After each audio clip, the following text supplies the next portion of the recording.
not at freedom, but you're looking at unbelievable anarchy. And today, that is the case. Moral permissiveness has swung wide the doors of sexual freedom, and people have entered it and found themselves trapped in its destructive impact. I have yet to meet a young person, a married person, any person who has, under the disguise of freedom, gone out and played the field to look me in the eyes and tell me they're glad they did. I have yet to look into the eyes of someone on drugs, and I was with them all this week in New York. People who have been on cocaine for 10, 11, and 12 years. I heard them give their testimonies. People who were taking methadone, a man's wife on methadone for 17 years. And I asked them the question, what was it brought you into it? They said, freedom. The freedom to do what I want with my body. The freedom to do what I care. That's not freedom. Look into their eyes. It's bondage. It's a mythology. They're trapped in a cage of their own making. Jimi Hendrix, who was at the apex of all of that, rose to fame out of obscurity, earned mega dollars, mega pounds, ended up in the East End of London playing on the back of a lorry, a truck, and playing for nothing. Why? Because he was trying to find something that was missing in his life. And this is what he said, quote, "People think I'm free. Actually, I just have to keep running." And young people gaze on, they say, hey, that must be free. I'm going to be free to buy anything I want. Look at the materialists trapped and chained to their toys. Look at that ridiculous number plate that sticks on the back of your car. He who dies with the most toys wins. If that isn't one of the saddest commentaries on our society today, I don't know what is. What does it say? He's trapped. He thinks he's free. I can buy anything I want. Yeah, but are you happy? Are you free? No. I've got to have more and more and more. And so political democracy, such as we enjoy it, is great. But what does it do? It brings with it the ugly potential for anarchy. This week, I spent about 2.5 hours in a courtroom in New York, in one of the huge big court buildings. I've told you already I love going to court, as long as I'm not there because I have to be there. And I sat there and I watched it all, and I was in for some, as I say, a number of hours. Various people were brought in, handcuffed, and they went through the thing, and so it went on. And as I sat and watched and waited for the person I was waiting on, I saw a parable right in front of my eyes, and I want to share it with you. And I share it with you as someone who, remember, does not speak as an outsider. I might be an alien, but I'm a resident alien. I love America. I loved it enough to marry one of its daughters. I love here, but let me tell you something. As I sat in that courtroom and watched, suddenly I realized it all. In front of me, I saw a scene. There was a judge and the people all around, and a big American flag. Lovely flag, brass end, standing there in all its glory. It was all wood paneled. The whole courtroom was wood paneled. And on the back of the wood paneling, behind the judge, were these 4 words: "In God we trust." Good, eh? Well, not so quick. It wasn't carved into the wood paneling. No. It wasn't painted on the wood paneling. No. It wasn't painted on a sign that was screwed onto the wood paneling. No. It was on a sheet of computer paper no more than 4 inches high, etched out in computerized letters and stuck on the wall with Scotch tape. And 1/3 of it was hanging off already. And I said, there we are. There's the future.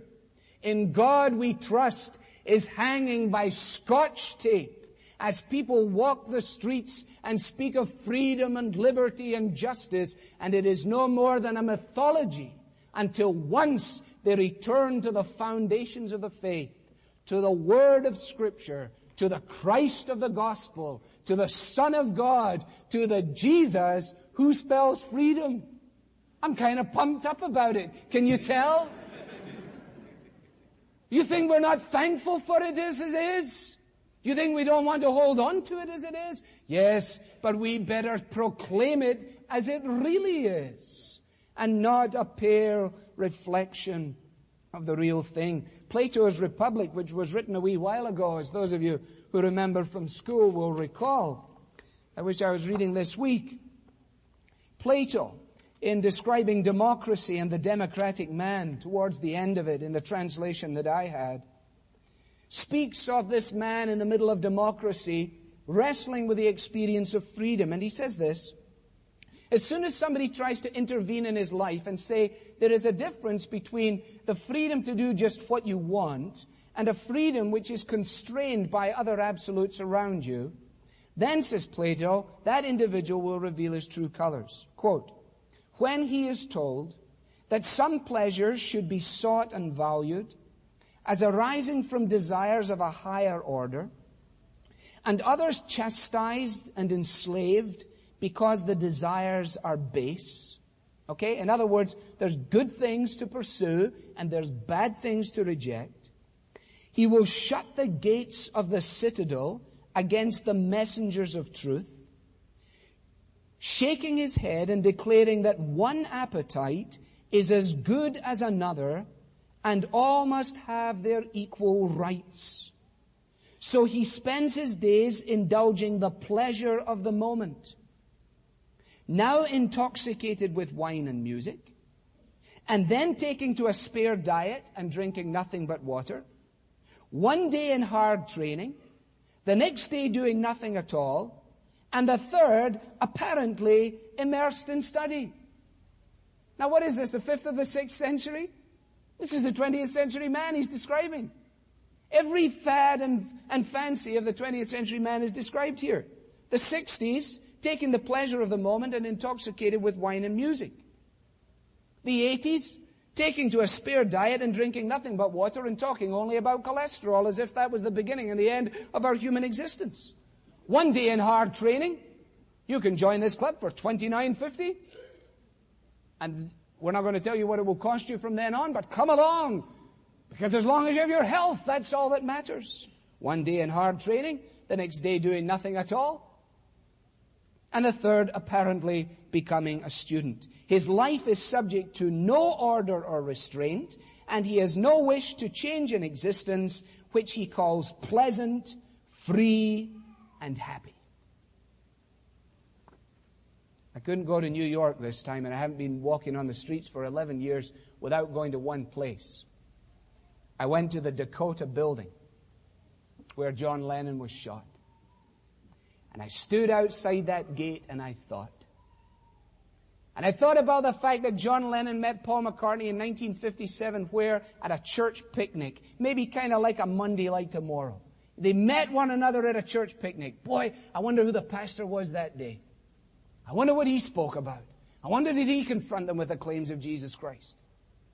Anyway, they met at a church picnic. By the 60s, they're at the height of their career.